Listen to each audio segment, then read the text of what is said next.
Olá, queridos. Sejam bem-vindos mais uma vez ao canal Alerta Final. Nós estamos aqui agora, nesse momento, para dar continuidade ao nosso estudo. Nós estamos nos concentrando na verdade presente, assuntos que dizem respeito à verdade presente, que tem que ver com o nosso preparo imediato para a volta do Senhor Jesus Cristo, bem como para os eventos que estão por acontecer, precedendo assim a volta do Senhor Jesus. No nosso último vídeo, nós estudamos um assunto sobre o reavivamento e reforma. Nós estudamos sobre o apelo em favor de um reavivamento.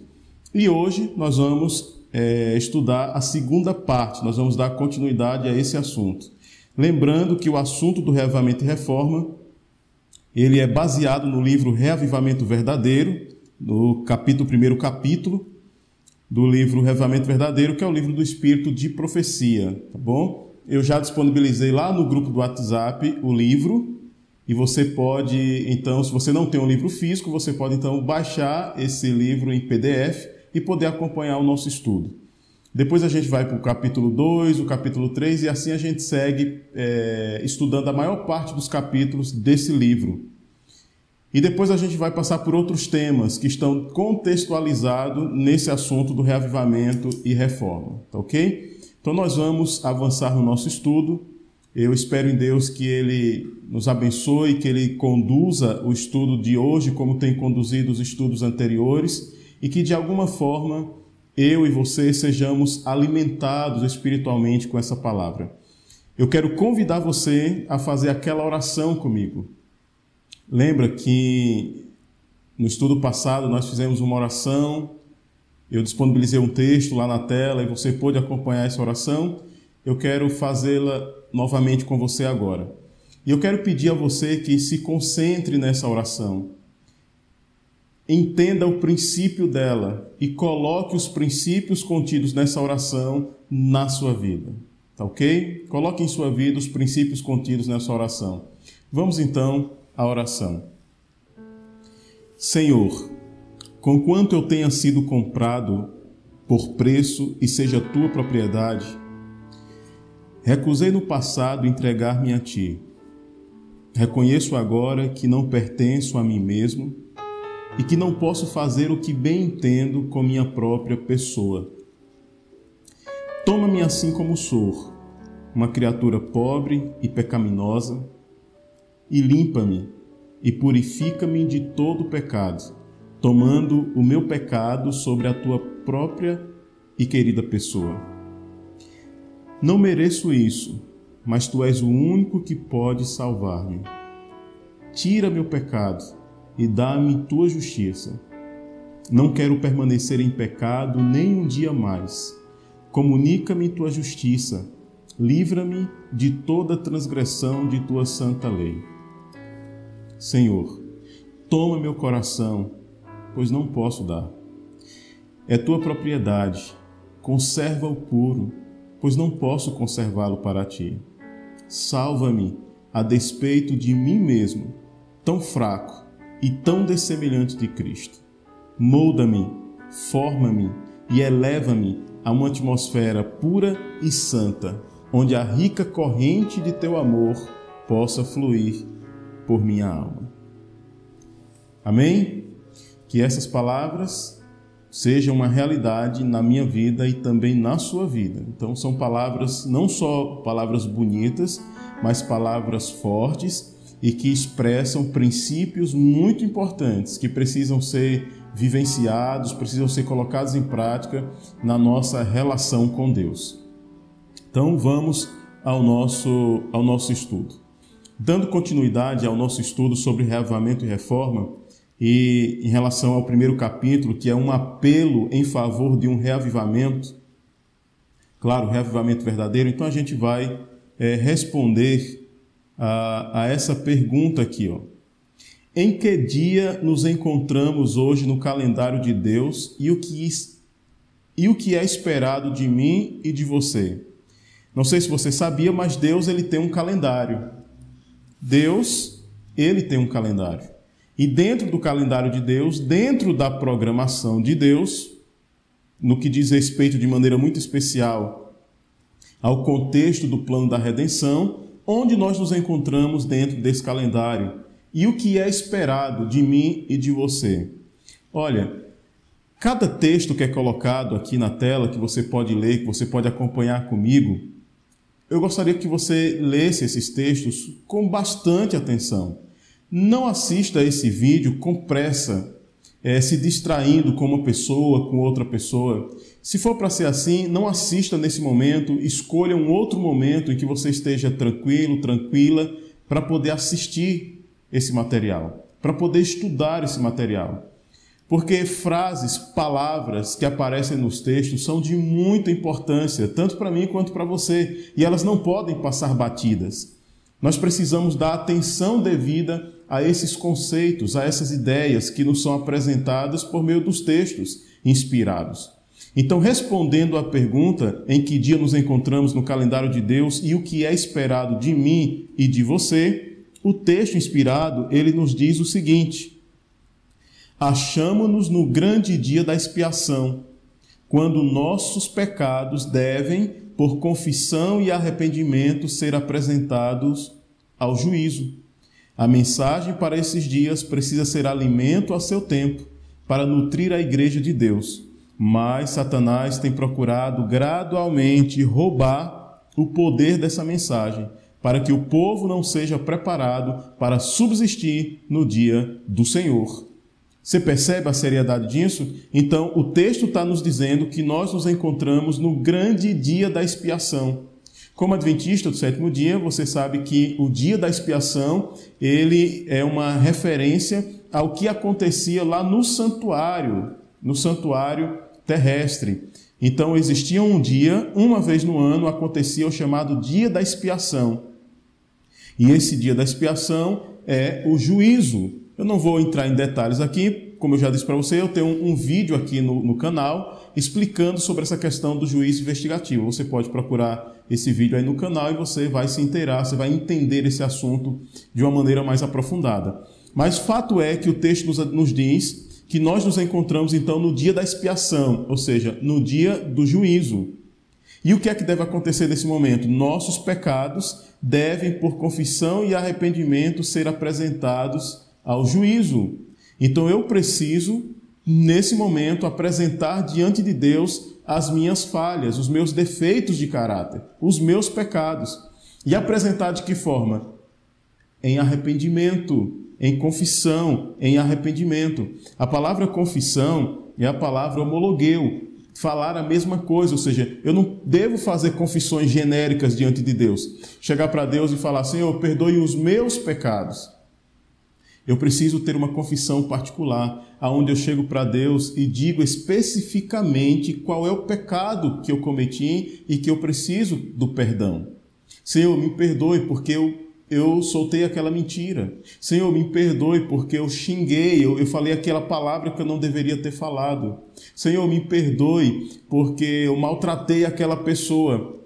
Está entendendo? Confissões específicas, homologueu, falar a mesma coisa.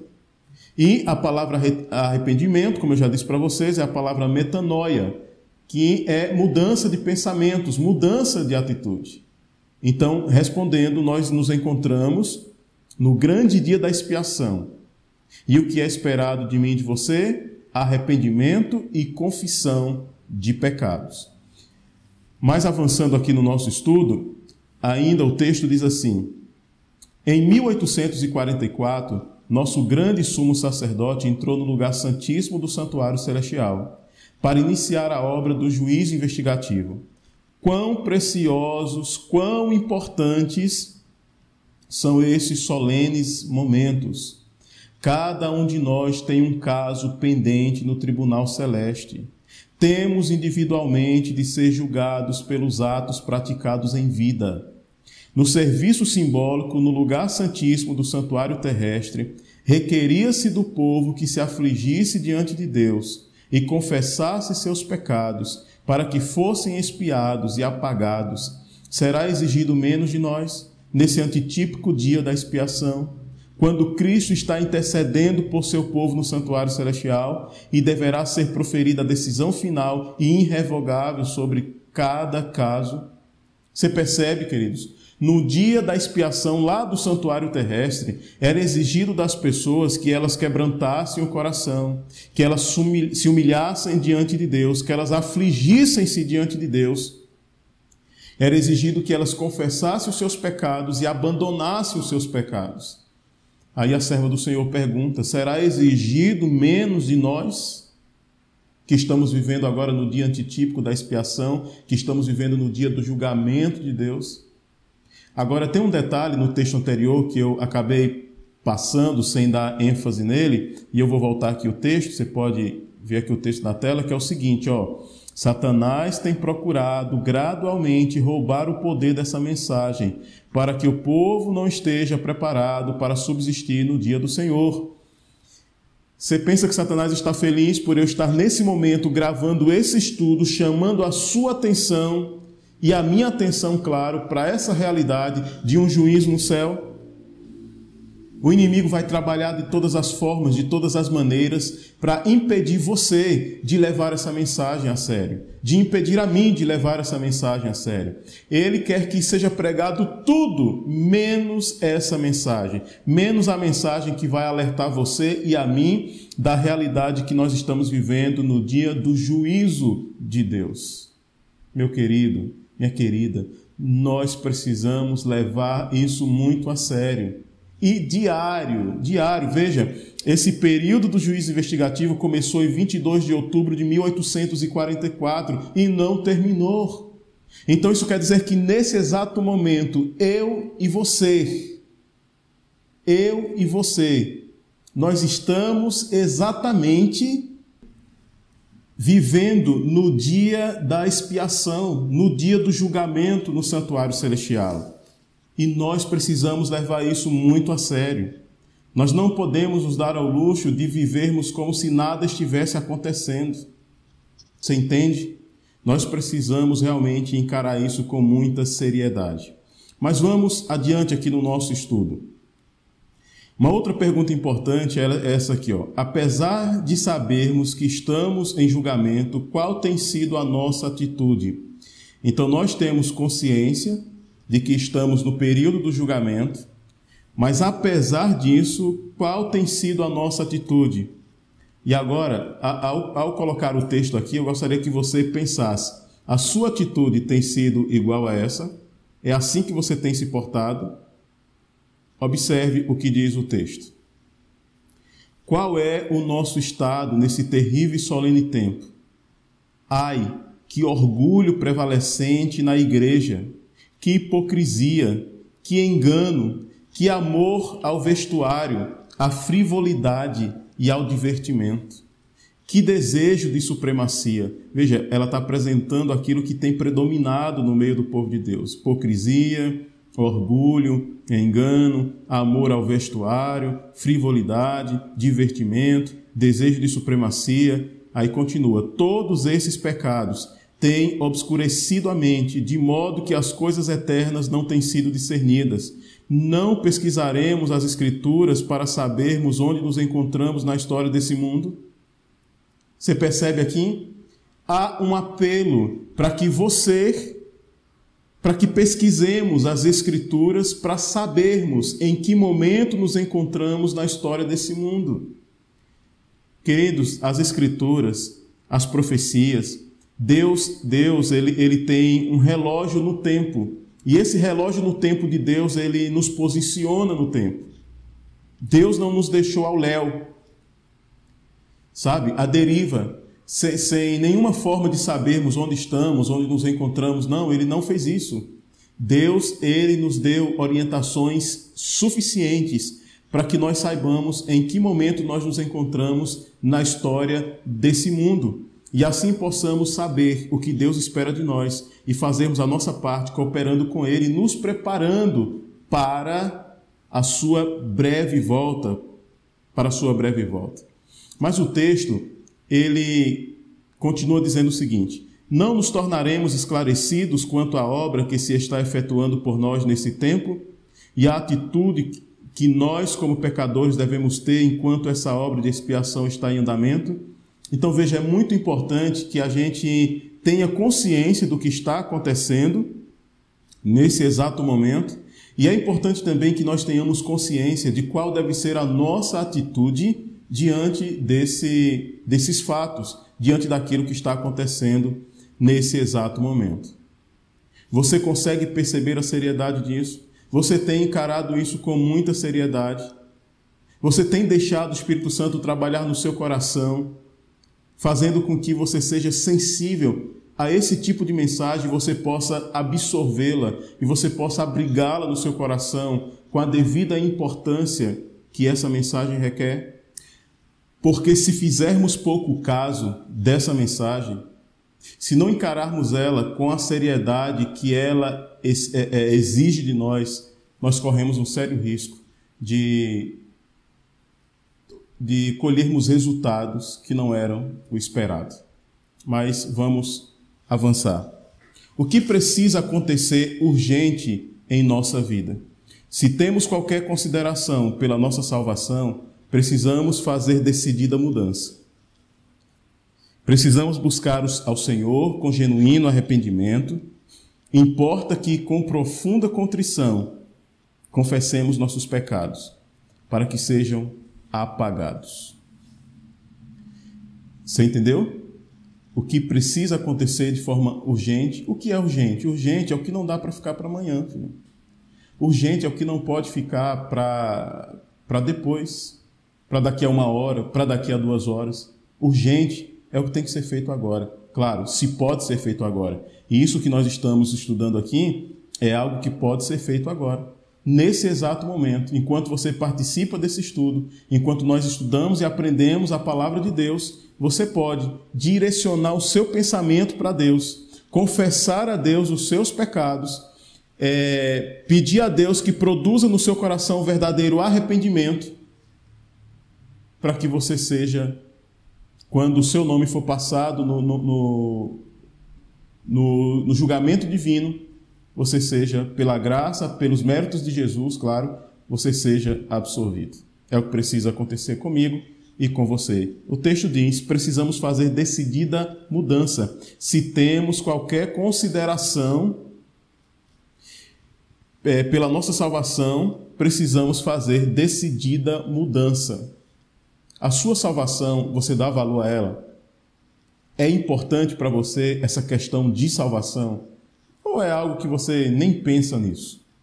Se você dá a devida atenção e consideração à questão da salvação, então você precisa realmente fazer mudanças. Nós precisamos fazer mudanças. E como diz aqui, genuíno arrependimento, com profunda contrição, confessar os nossos pecados para que eles sejam então apagados.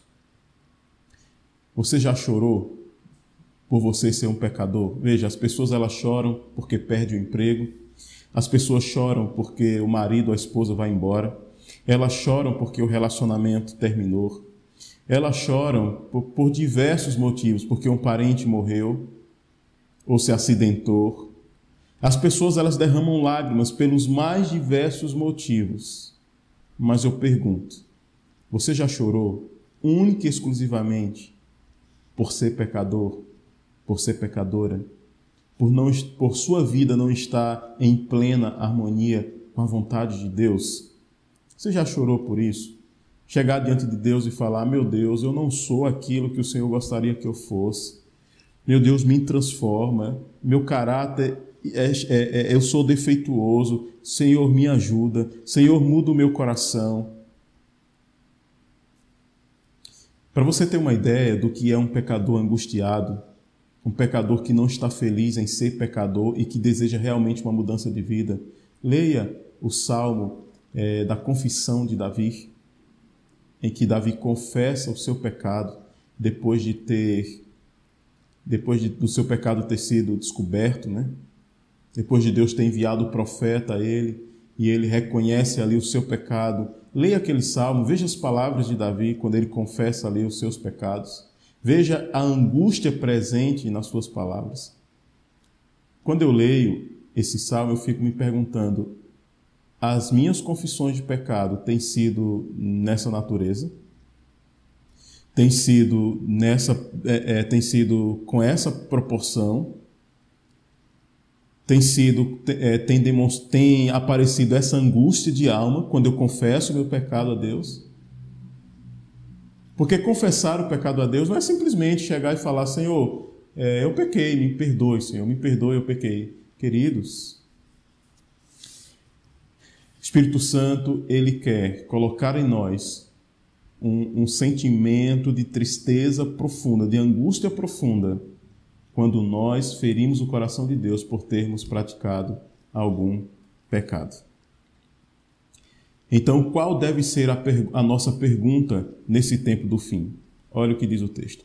Aproximamo-nos rapidamente do fim do nosso tempo de graça. Então veja, o tempo da graça está terminando. Indague cada pessoa: como estou eu perante Deus? Essa deve ser a nossa pergunta nesse tempo. Como estou eu perante Deus?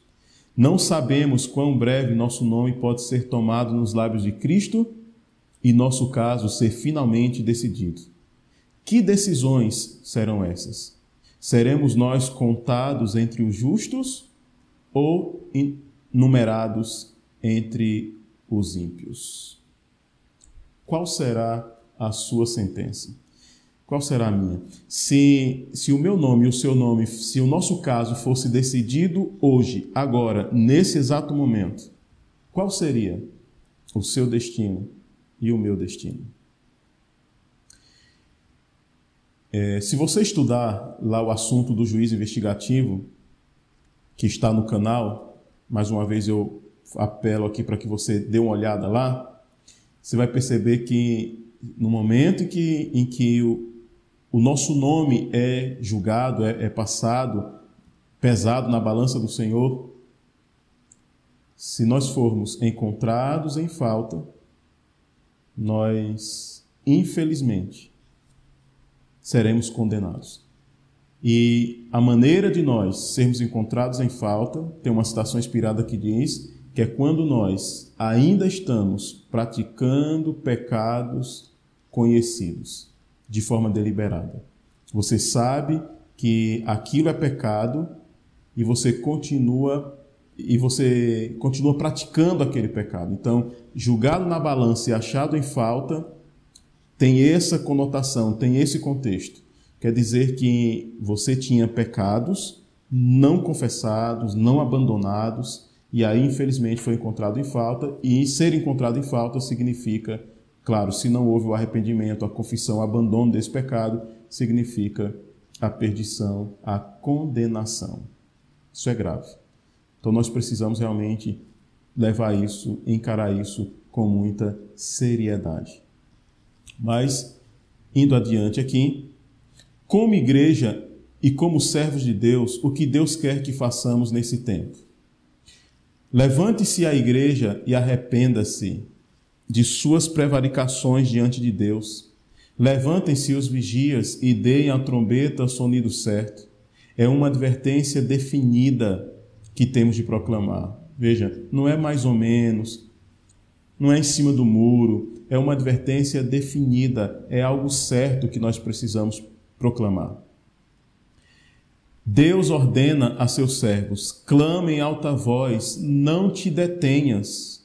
Levanta a tua voz como a trombeta e anuncia ao meu povo a sua transgressão e à casa de Jacó os seus pecados. E aqui eu volto a dizer, tem pessoas que se incomodam quando a gente fala em pecado. Mas o texto está dizendo, a serva do Senhor, comentando o texto do profeta Isaías, ela está dizendo que a ordem, que Deus ordena clamar em alta voz e não se deter. E qual é o conteúdo desse clamor? Levanta a tua voz como trombeta e anuncia ao meu povo a sua transgressão e à casa de Jacó os seus pecados. Sabe por que Deus quer que seja levantado esse clamor? Claro, a partir do momento que você levanta a voz e você apresenta, e você denuncia, e você anuncia a transgressão, você fala sobre o pecado, você fala sobre a necessidade de uma vida santa. Sabe por que Deus quer que a gente faça isso? Porque o pecado é a única coisa que separa a gente de Deus. O pecado é a arma mais poderosa que o inimigo tem, porque é somente por meio dele, do pecado, que ele consegue, ou que ele conseguirá tirar muitas pessoas dos braços de Jesus e, infelizmente, levá-los à condenação. Por isso que nós precisamos, queridos, levar esses assuntos a sério, muito a sério. Então, não vamos cochilar, não vamos dormir com isso, dormir em relação a esse assunto. Vamos realmente levá-lo a sério, tanto no que diz respeito à nossa vida pessoal, como também no que diz respeito a proclamar, a alertar outras pessoas que estejam vivendo nessa situação, nesse contexto de pecaminosidade, se afastando de Deus, brincando com o pecado, quando não deveriam fazer isso. Tá ok? Essa é a preocupação de Deus. E nós precisamos, então, levar isso aqui à frente. Agora veja, quando nós falamos do pecado, devemos lembrar que Jesus Cristo é a solução para o pecado. Então você apresenta a transgressão, você fala sobre essa situação deprimente que as pessoas estão vivendo, e você apresenta o remédio para isso. E quem é o remédio para o pecador, né, que purifica, que transforma? Jesus Cristo. Jesus Cristo está trabalhando para modificar a nossa vida.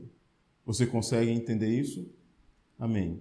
Que Deus nos ajude a realmente encarar isso e dar a esse assunto, dar a essa questão a devida consideração que Deus espera que a gente dê.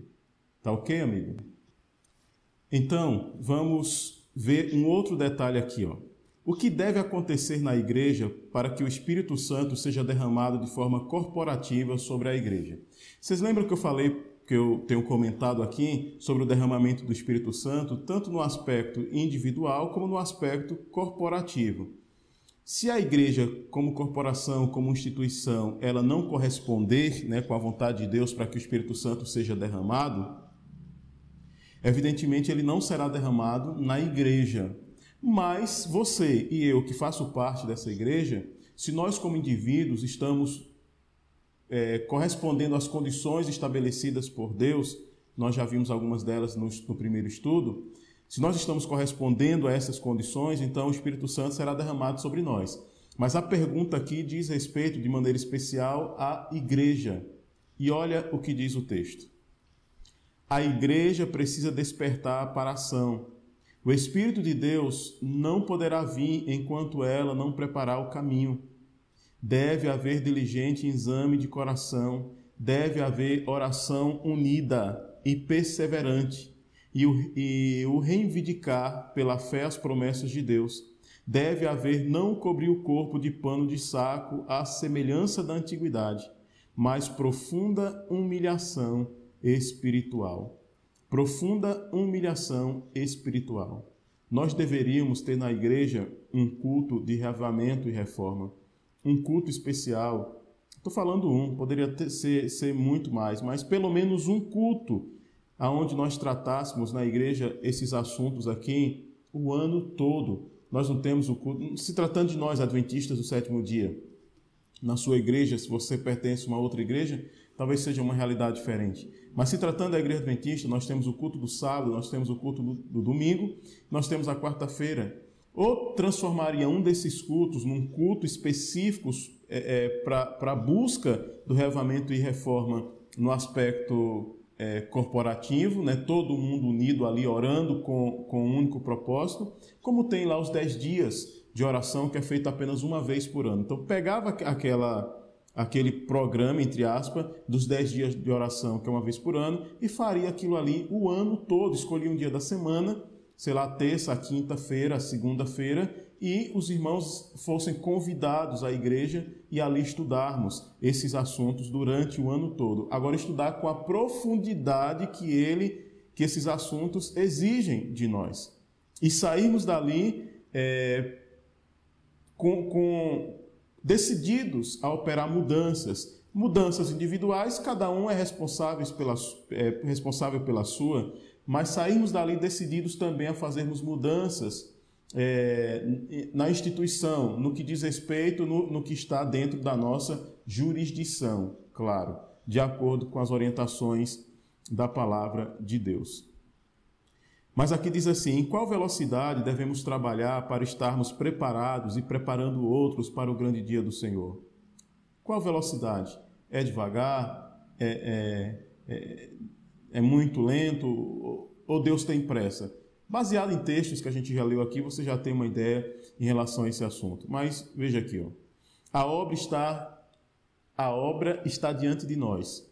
Empenhar-nos-emos nela?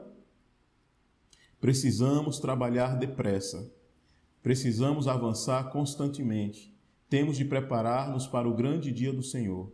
Não temos tempo a perder. Tempo para empenhar-nos em desígnios egoístas. O mundo deve ser advertido.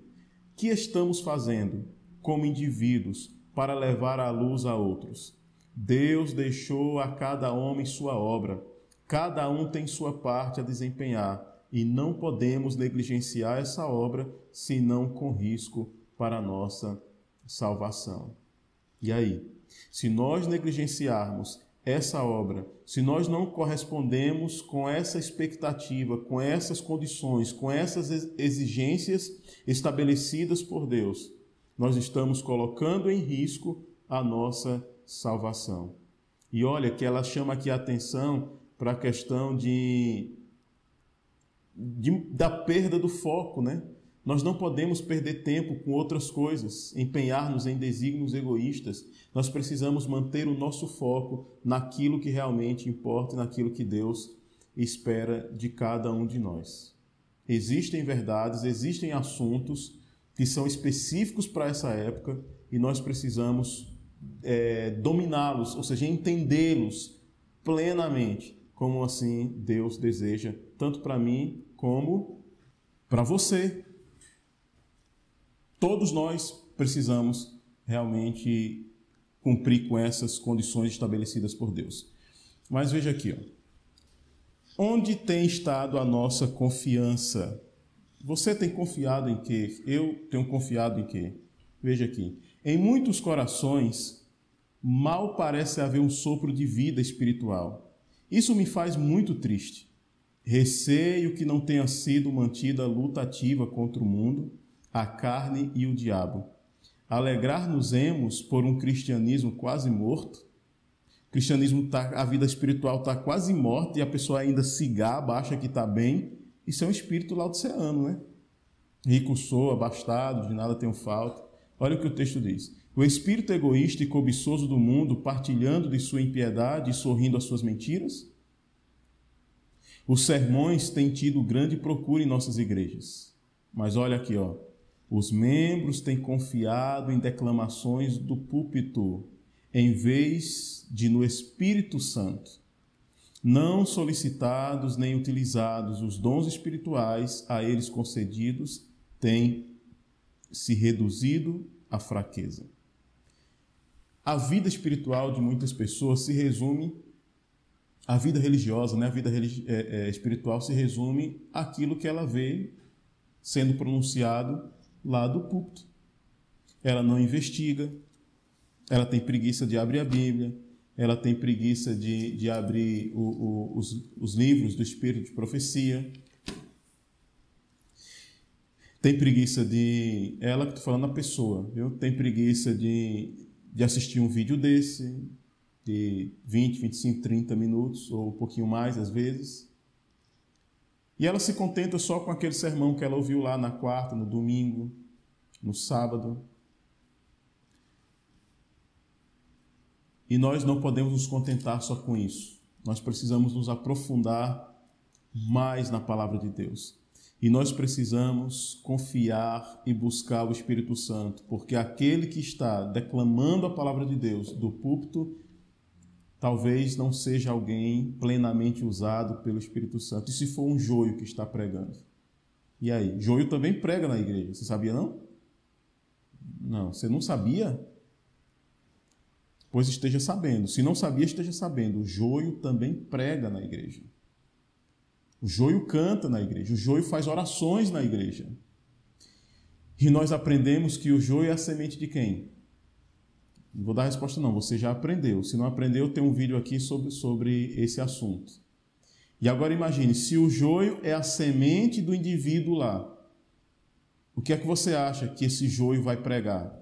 Aquilo que ele vai apresentar na igreja vai estar plenamente coerente com a palavra de Deus? É evidente que não. Agora eu não posso ficar vendo o pregador lá na frente e tipo assim, julgá-lo, condená-lo. Isso é joio. Ou então porque o pregador de repente falou algo. Deixa eu falar isso aqui. De repente ele pregou algo e você viu na Bíblia, eita, ele pregou diferente do que está na Bíblia, então ele é joio. Não necessariamente. Ele pode ter pregado diferente porque ele não sabia, porque ele não tinha conhecimento, ele não tem domínio sobre aquele assunto, acabou se arriscando a pregar, foi se arriscar a pregar sobre o assunto sem conhecê-lo e acabou se equivocando na maneira como explicou, na maneira como apresentou. Não necessariamente que ele seja um joio. Então a gente precisa tomar cuidado com isso. Então esse julgamento de quem é joio e de quem é trigo não compete a mim e a você. Sabemos que eles existem, os dois grupos existem. Devemos tomar cuidado, mas não cabe a nós sairmos fazendo declarações que esse é trigo, esse é joio ou coisa do tipo. Não compete a nós. Devemos fazer nossa parte para estudarmos profundamente a palavra de Deus, conhecermos plenamente a vontade de Deus, e aí você vai saber identificar quando uma mensagem apresentada é ou não a vontade de Deus. Beleza? Então, vamos lá. Olha, uma outra coisa aqui muito importante. Do que Deus tem acusado alguns pastores e o povo? Olha algumas acusações de Deus aqui sobre alguns pastores e o povo. Olha o que diz. Deus apresenta contra os pastores e o povo a séria acusação de fraqueza espiritual.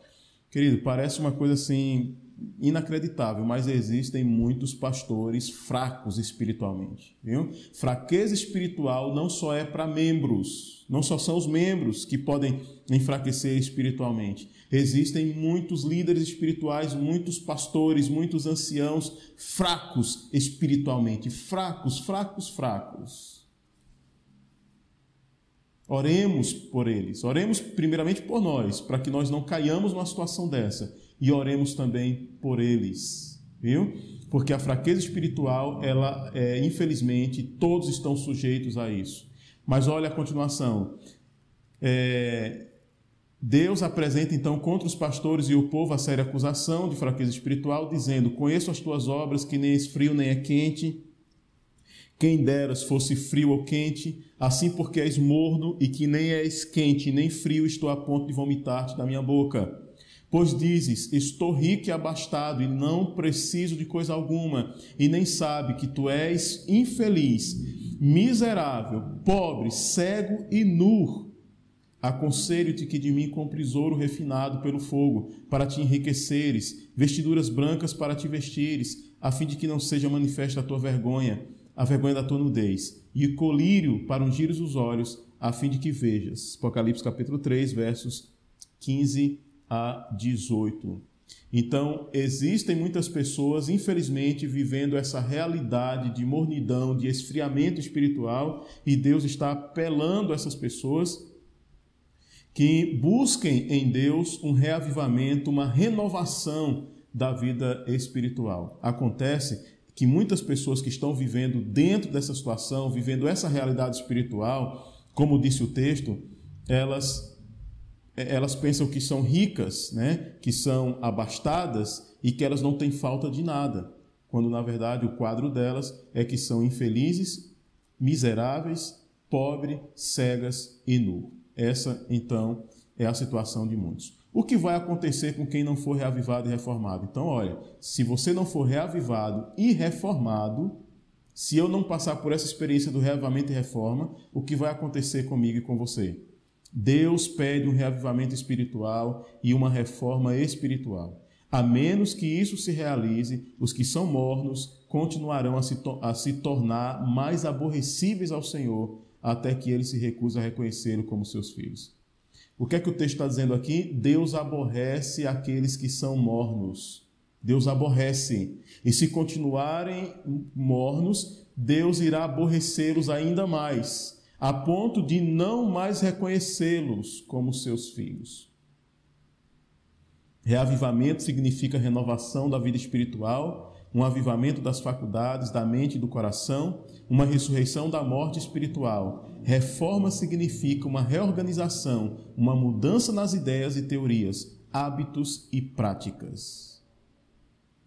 Precisa ter mudança. Eu não posso me contentar e me conformar com o que sou. Precisa ter mudança. E urgente, como nós vimos aqui, mudança urgente. Eu quero terminar esse estudo apresentando isso aqui para você. Instrumentos simples serão utilizados. Preste bastante atenção nesse texto. Não são apenas os mais talentosos, nem só os que ocupam altas posições de confiança, ou são mais finamente educados do ponto de vista mundano, que o Senhor usa para realizar a sua grande e santa obra de salvação. Ele, Deus, se servirá de meio simples. Usará muitos que tiveram poucas vantagens para ajudarem a levar avante a sua obra. Por que é que eu coloquei essa foto de diploma aqui? Porque nós temos a tendência de achar que somente os diplomados, eles têm capacidade na condução da obra de Deus, no transmitir a obra de Deus. Que a pessoa que não tem diploma, que a pessoa que não tem uma faculdade, que a pessoa que não é um expoente, seja no aspecto religioso ou qualquer outro contexto da vida, muitas pessoas pensam que essas pessoas elas não têm autoridade para falar, para transmitir a palavra de Deus. E esse texto nos apresenta que Deus sim vai usar e vai se valer de muitas pessoas simples. Pessoas que muitas vezes até falam errado, não têm um bom português. Pessoas que não têm uma vida financeira considerável, né, bem-sucedida. Pessoas que não têm nem o ensino médio, o ensino fundamental. Pessoas que não sabem nem assinar o seu nome. Mas são pessoas humildes, são pessoas tementes a Deus, são pessoas de oração, são pessoas fervorosas. E Deus vai usar, Deus vai se valer de muitas dessas pessoas para transmitir a mensagem dele. Essas pessoas vão contribuir com o avanço da obra de Deus nessa terra. Deus usa a todos, Deus usa o que tem diploma, Deus usa o que não tem diploma, Deus usa o rico, Deus usa o pobre, Deus usa o que sabe ler, Deus usa aquele que não sabe ler de forma nenhuma. Então não faça acepção de pessoas na sua igreja, achando que Deus só vai usar os diplomados, os acadêmicos. Pelo amor de Deus, não faça assim. Jesus Cristo, na escolha dos seus discípulos, mostrou como é que Deus trabalha. No meio dos discípulos tinha médico, tinha pessoas cultas, mas tinha muitos, e até a maioria, pessoas simples, nos mais diversos aspectos, mas pessoas abertas a se deixarem ser usadas e controladas pelo Espírito Santo de Deus. Tá ok, meus queridos? Então, eu termino aqui. O nosso próximo assunto vai ser esse. Deixa eu só mostrar para vocês aqui logo. Nós vamos falar sobre conversões falsas ou verdadeiras. Conversões falsas ou verdadeiras. Será baseado no capítulo 2 do livro Reavivamento Verdadeiro. Então, não importa o seu grau acadêmico, a sua condição financeira, Deus quer e pode usar você. Deus pode contar com você? E aí? Deus pode confiar essa obra maravilhosa às suas mãos? É você que tem que dar essa resposta para Ele. Agora veja, para Deus poder te dar poder e usar você, você precisa estar reavivado e reformado. Porque uma vez reavivado e reformado, quer dizer que você está apto a ser cheio do Espírito Santo, a ser dotado com sabedoria celestial, com poder celestial, para proclamar as verdades que Deus deseja que sejam proclamadas, tanto no meio do seu povo, como também no meio daqueles que ainda não se entregaram a Jesus. Que Deus te abençoe ricamente, que você tenha entendido esse assunto, que você tenha entendido o apelo que Deus está fazendo em prol de um profundo reavivamento e que eu e você possamos corresponder com ele. É o meu desejo para mim e para você. E eu quero terminar esse estudo fazendo uma breve oração. Feche os seus olhos e ore comigo nesse momento. Querido Deus e Pai, obrigado pela oportunidade de mais um estudo realizado e concluído. O meu desejo, Senhor, é que todos nós que participamos desse estudo, busquemos no Senhor ter um coração sensível, aberto aos apelos do Senhor, aberto e sensível ao chamado do Espírito Santo. Que nós confessemos os pecados que ainda insistimos em cometê-los. Que pela graça do Senhor, que pelo Teu poder, nós os abandonemos, para que possamos viver de forma prática a santidade, que é uma vida separada do pecado. Por favor, Senhor, nos ajuda nisso. Não tem como sermos Teus servos, vivermos um cristianismo, enquanto na nossa vida, de forma deliberada, de forma proposital, insistirmos em continuar praticando pecados que o Senhor já nos revelou ser pecado. Ajuda essa pessoa que está orando comigo a vencer os seus defeitos de caráter, a se santificar no Senhor. Transforme a nossa vida como um todo e nos ajude a sermos humildes, inclusive com aqueles que ainda também estão lutando contra seus pecados. E que possamos, de alguma forma, e de acordo com a permissão e abertura que cada um der, podermos auxiliá-los a vencerem também as suas quedas, as suas lutas, as suas dificuldades. E de forma unida,